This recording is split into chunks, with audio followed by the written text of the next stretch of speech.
வணக்கம். நம்ம channel subscribe பண்ணி பாருங்கள். முதல்ல பார்த்தீங்கன்னா, செங்கோட்டையன் மேலே நடவடிக்கை எடுக்கலாமா அப்படின்னு சொல்லிட்டு எடப்பாடி பழனிசாமி தீவிரமாக ஒரு ஆலோசனை பண்ணிக்கிட்டே இருக்கிறார்.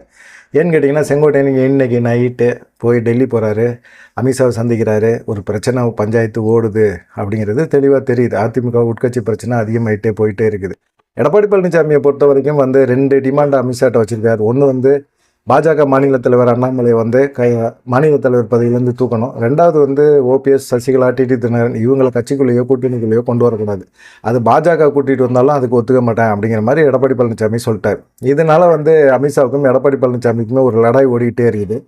அதனால தான் பார்த்தீங்கன்னா, செங்கோட்டையனை கூப்பிட்டு வச்சு பேசினாங்க. செங்கோட்டையன் டெல்லி போன விஷயமே எடப்பாடி பழனிசாமிக்கு தெரியாது. அந்த அளவுக்கு மர்மமாக வச்சுருந்தார். எப்படி எடப்பாடி பழனிசாமி அதிமுக எம்எல்ஏகளுக்கு தெரியாமல் அவர் டக்குன்னு அப்படியே விமான நிலையத்தில் போய் டெல்லி போய் நான் அதிமுக கட்சி அலுவலகத்தை பார்க்க வந்தேன் அப்படிங்கிற மாதிரி சொல்லிவிட்டு அப்படியே போய் அமித்ஷாவை போய் பல கார்கள் மாறி போய் சந்தித்தார். அதே போல் செங்கோட்டையனும் எடப்பாடி பழனிசாமிக்கே தெரியாமல், குறிப்பாக அதிமுகவில் இருக்க யாருக்குமே தெரியாமல் அவர் போனார். செங்கோட்டையன் ஒருங்கிணைந்த அதிமுகவுக்கு ஒத்துக்கிட்டார். எடப்பாடி பழனிசாமியும் ஒத்துக்க மாட்டேங்கிறார். ஒருங்கிணைந்த அதிமுக தான் ஒரு வலுவான அதிமுகவாக இருக்கும். அந்த அதிமுகவோட கூட்டணி வச்சாதான் பாஜகவும் கூட்டணி கட்சிகளும் வெற்றி பெற முடியும். எடப்பாடி பழனிசாமி நினைக்கிற மாதிரி அவர் தலைமையில் இருக்கிற அதிமுக தொடர்ந்து தோல்விகளை கொடுத்துக்கிட்டே இருக்குது. இந்த கட்சியோட எப்படி கூட்டணி வைப்பாங்க? நாடாளுமன்ற தேர்தலில் தேமுதிகவை தவிர வேறு யாருமே பெரிய கட்சிகள் யாருமே எடப்பாடி பழனிசாமியை நம்பி வரலை அப்படிங்கிறது தெளிவாக தெரியுது. அப்படிப்பட்ட ஒரு சூழ்நிலையில் எடப்பாடி பழனிசாமி திரும்பவும் 2026 சட்டமன்ற தேர்தலில் தான் தோத்தா கூட பரவாயில்ல, பாஜகவை கூட ஓபிஎஸ், சசிகலா, டிடிவி தினகரனை கொண்டு வரக்கூடாது அப்படிங்கிற ஒரு எண்ணத்தில் மட்டுமே இருக்கிறார். இது அமித்ஷாவுக்கு பிடிக்கல. தொடர்ந்து அவர் வற்புறுத்திக்கிட்டே இருக்கிறது என்னன்னு கேட்டிங்கன்னா, ஓபிஎஸ், இபிஎஸ் 2 பேருமே ஒன்றா இருக்கும்போது கூட சசிகலாவை கட்சிக்குள்ளே சேர்க்கணும், டிடிவி தினகரனை கூட்டணிக்குள்ளே கொண்டு வரணும் அப்படின்னு சொல்லி வலியுறுத்திக்கிட்டே இருந்தார். கடந்த சட்டமன்ற தேர்தலே, நாடாளுமன்ற தேர்தலையும் அது பேசி பார்த்தாரு. அதனாலே பார்த்தீங்கன்னா அதிமுக பாஜக கூட்டணி உடஞ்சிது. இப்போயும் பார்த்தீங்கன்னா கூட்டணிக்கு ஓகே சொல்லிட்டாரு. அதுக்கு ஏகப்பட்ட காரணங்கள் இருக்குது. எடப்பாடி பழனிசாமி ஏன் ஓகே சொன்னார் அப்படிங்கிறதுக்கு அவர் பையன் அமலாக்கத்துறையில் மாட்டிக்கிட்டு நிற்கிறாரு, அவர் சம்பந்தி மாட்டிக்கிட்டு நிற்கிறாரு. அது இல்லாமல் கட்சியில் இருக்கிற 2ஆம் கட்ட தலைவர்கள் எல்லாமே கிட்டத்தட்ட முன்னாள் அமைச்சர்கள் ஒரு 8 பேர் பாஜகவில் கூட நாங்கள் சேர்ந்துடுறாங்க, எங்களுக்கு எடப்பாடி பழனிசாமி தலைமையும் வேணாம், அதிமுகவும் வேணாம் அப்படிங்கிற மாதிரி ஒரு மனநிலைக்கு போயிட்டாங்க அப்படிங்கிறது தெரியுது. இதனால் எடப்பாடி பழனிசாமி என்ன பண்ணுறதுன்னு தெரியாமல் தான் அவசரமாக ஓடி போய் அவர் பையன் மேலே எந்த நடவடிக்கை எடுத்துடக்கூடாது, சம்மந்தி மேலே எந்த நடவடிக்கை எடுத்துடக்கூடாதுன்னு சொல்லிட்டு தான் இந்த கூட்டணிக்கு ஓகே சொன்னார். ஆனால் அதிமுகக்குள்ளே நிறைய எதிர்ப்பு இருக்குது. ஜெயக்குமார், கேபி முனுசாமி இவங்க போன்ற நபர்கள் எல்லாம் சிவி சண்முகத்தை கூட பாஜக மேலிடம் ஆஃப் பண்ணிட்டாங்க. ஒரு மத்திய இணையமைச்சர் பதவி தரம்பா அப்படின்னா ஓகே சொல்லிட்டார் அவரும். ஆனால் இந்த மாதிரி சூழ்நிலையில் எடப்பாடி பழனிசாமிக்கு நெருக்கடி அதிகமாகிட்டே இருக்குது. ஆனால் செங்கோட்டையனை வச்சு இவங்க பிளவுபடுத்துறேன்னு நினைக்கிறாங்கல்ல, அது எடப்பாடி பழனிசாமி யோசிக்கவே இல்லை. ஏன்னு கேட்டிங்கன்னா, செங்கோட்டையன் பெரிய செல்வாக்கெல்லாம் இல்லைங்க. வேலுமணி, தங்கமணி இது போன்ற நபர்களை வச்சு ஏதாவது குடைச்சல் கொடுத்துருந்தாங்க அப்படின்னா கண்டிப்பாக எடப்பாடி பழனிசாமிக்கு சிக்கலாகிருக்கும். செங்கோட்டையனை வச்சு கட்சியை பிளவுபடுத்துறது அப்படிங்கிற ஒரு விஷயம் பெருசாக கொங்கு பெல்ட்டில் பாதிப்பை ஏற்படுத்தாது அப்படின்னு சொல்லி எடப்பாடி பழனிசாமி நினைக்கிறார். ஆனால் நினைக்கிறதோடு நிப்பாட்டணும்ல, நடவடிக்கை எடுக்க முடியலைல்ல செங்கோட்டையன் மேலே அப்படிங்கிற மாதிரி இருக்கும்போது தான் இப்போ செங்கோட்டையன் மேலே நடவடிக்கை எடுக்கலாமா? இப்போ இன்றைக்கி நைட்டு அவர் திரும்பவும் டெல்லி போகிறாரு, அமித்ஷாவை சந்திக்கிறாரு. ஏதோ ஒன்று நமக்கு எதிராக கட்சிக்குள்ளே உட்கட்சி பிரச்சனை நடக்குது அப்படிங்கும்போது கண்டிப்பாக நமக்கு எதிராக ஒரு செயல்பாடுகள் இருக்குது. அப்படிங்கும்போது ஒரு நடவடிக்கை எடுத்தானே ஆகணும் அப்படிங்கிற மாதிரி எண்ணத்தில் ஆலோசனை பண்ணுறாரு. நடவடிக்கை எடுப்பாரா அப்படிங்கிறத பார்க்கணும்.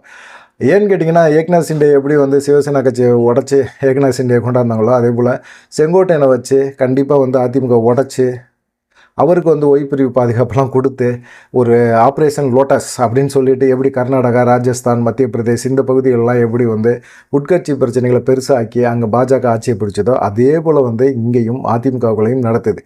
இதுக்கு வழிவகை யார் படுத்துகிறான்னா அமித்ஷாவோ யாருமே படுத்தலை, எடப்பாடி பழனிசாமி தான் படுத்துகிறாரு. ஏன்னு கேட்டிங்கன்னா, ஒருங்கிணைந்த அதிமுக இருந்துச்சு, வலுவான அதிமுக இருந்துச்சு அப்படின்னா இவ்வளோ தூரம் சுலபமாக அட்டாக் பண்ணவே முடியாது. அவங்க ஒரு முடிவு எடுப்பாங்க. இங்கே தான் பாஜக ஒரு சைடு பாஜகவை ஆதரிக்கிற மனநிலையில் இருக்கிறாங்க அப்படின்னா அவங்க ஊழல் பண்ணியிருக்காங்க, வழக்குகளை சிக்கியிருக்கிறாங்க, அதுலேருந்து தப்பிக்கணும் அப்படின்னா பாஜகவை ஆதரித்து தான் ஆகணும் அப்படிங்கிற ஒரு சூழ்நிலை அவங்களுக்கு இருக்குது. அதனால தான் இந்த மாதிரி நட்புக்கரம்லாம் பாஜகவுக்கு நீட்டிகிட்டு இருக்காங்க. இந்த மாதிரி சூழ்நிலையில் பொதுச்செயலாளர் பதவி நம்மள்கிட்ட இருக்குது, நம்மளை ஒன்றுமே செய்ய முடியாது அப்படிங்கிற மாதிரி ஒரு நினப்பில் இருக்கிறாரு. ஒருங்கிணைந்த அதிமுக உருவாக்கி செங்கோட்டையன் தலைமையில் ஒருங்கிணைந்த அதிமுக உருவாக்க போகிறாங்க.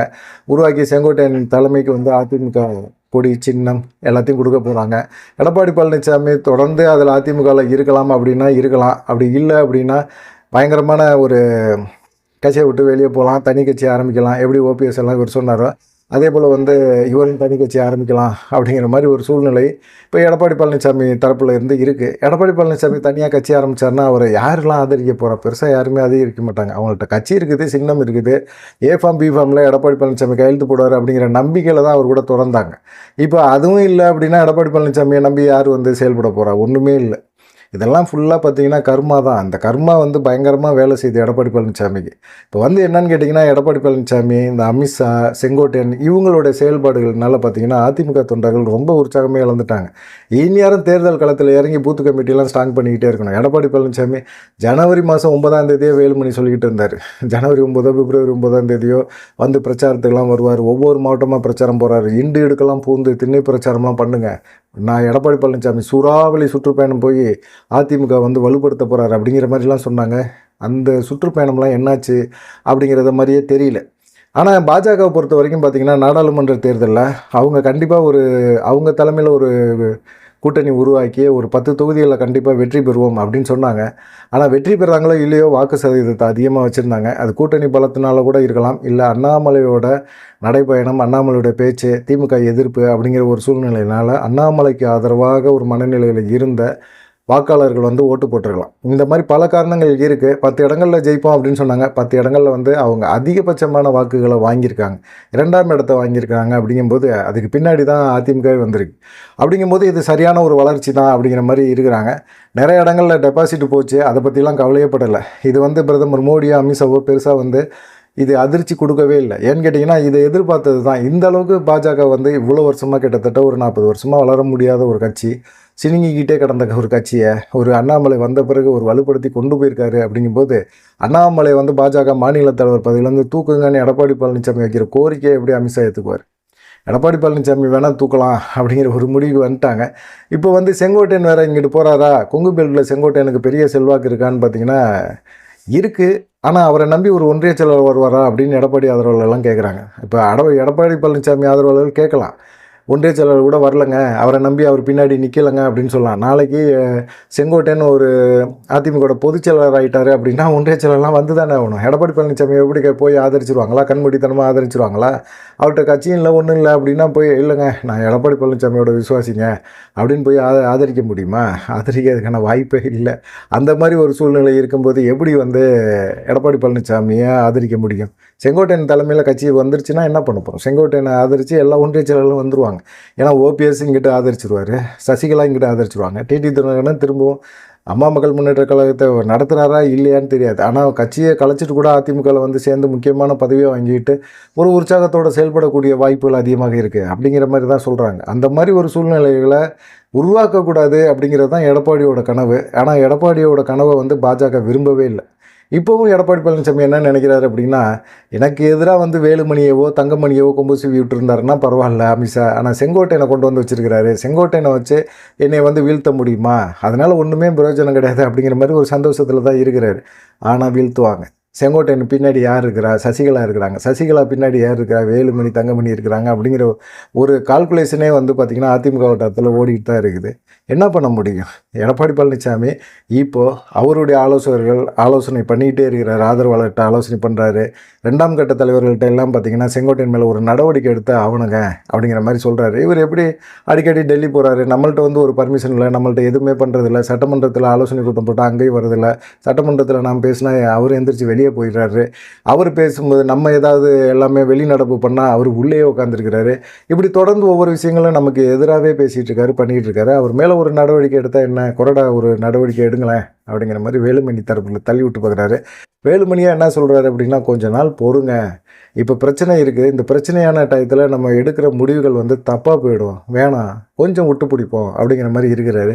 இதுவே வந்து எடப்பாடி பழனிசாமிக்கு ஒரு பயம்தான். வேலுமணியெல்லாம் நமக்கு சாதகமாக பேசுகிறாரா இல்லை செங்கோட்டையனுக்கு சாதகமாக நடந்துக்கிறாரா அப்படிங்கிற மாதிரி இருக்குது. வேலுமணி எதுவுமே செங்கோட்டையன் மேலே எந்த விஷயமே வந்து கம்ப்ளைண்ட் பண்ண முடியாது, நடவடிக்கை எடுக்க முடியாது. எடப்பாடி பழனிசாமி எடுத்தால் கூட அவருடைய போக்குங்க, நாங்கள் எவ்வளவோ சொல்லி பார்த்துட்டோங்க, கேட்க மாட்டேங்கிறாருங்கன்னு அமித்ஷாட்ட போய் உளறிடுவார் வேலுமணி. அதுபோல் தான் தங்கமணி இருக்கிறார். இப்படி எல்லாருமே தொடர்ந்து வந்து பார்த்திங்கன்னா செங்கோட்டையன் மேலே நடவடிக்கை எடுக்க முடியாமல் எடப்பாடி பழனிசாமியை கவர் பண்ணி வச்சுருக்கிறாங்க. நடவடிக்கை எடுத்திங்கன்னா நீங்கள் திரும்ப மாட்டிக்குவீங்க, நடவடிக்கை எடுத்திங்கன்னா செங்கோட்டையன் மேலே ஒரு இறக்கம் வந்துடும், அதிமுக தொண்டர்களுக்கு வந்து மதிப்பு மரியாதை கொங்கு பெல்ட்டில் வந்து அதிகமாக செங்கோட்டையனுக்கு உருவாகிடும். ஓபிஎஸ்ஸை எப்படி தள்ளி விட்டீங்களோ தென் மாவட்டங்கள் ஓபிஎஸ் வந்து எவ்வளோ பெரிய வளர்ச்சியை காட்டியிருந்தார். அது வந்து ஓபிஎஸ் வந்து திருச்சியில எல்லாம் மாநாடு நடத்துறாரு. அவ்வளோ கும்பலை வந்து எடப்பாடி பழனிசாமி எதிர்பார்த்திருக்க மாட்டார்.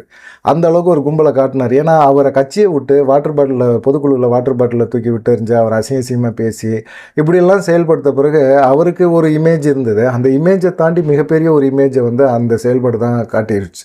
இப்போ ஓபிஎஸ் மேலேயும் பார்த்தீங்கன்னா ஒரு நம்பிக்கை எல்லாத்துக்குமே இருக்குது. அதே போல் ஒரு தப்பை வந்து திரும்பவும் செங்கோட்டையனுக்கு பண்ணி நீங்கள் மாட்டிக்காதீங்க அப்படிங்கிற மாதிரி தான் வேலுமணி தங்கமணி தரப்பெல்லாம் சொல்லிகிட்டு இருக்காங்க. எடப்பாடி பழனிசாமி நடவடிக்கை எடுத்தே ஆகணும் அப்படிங்கிற மாதிரி ஒரு சூழ்நிலையில் இருக்கார்.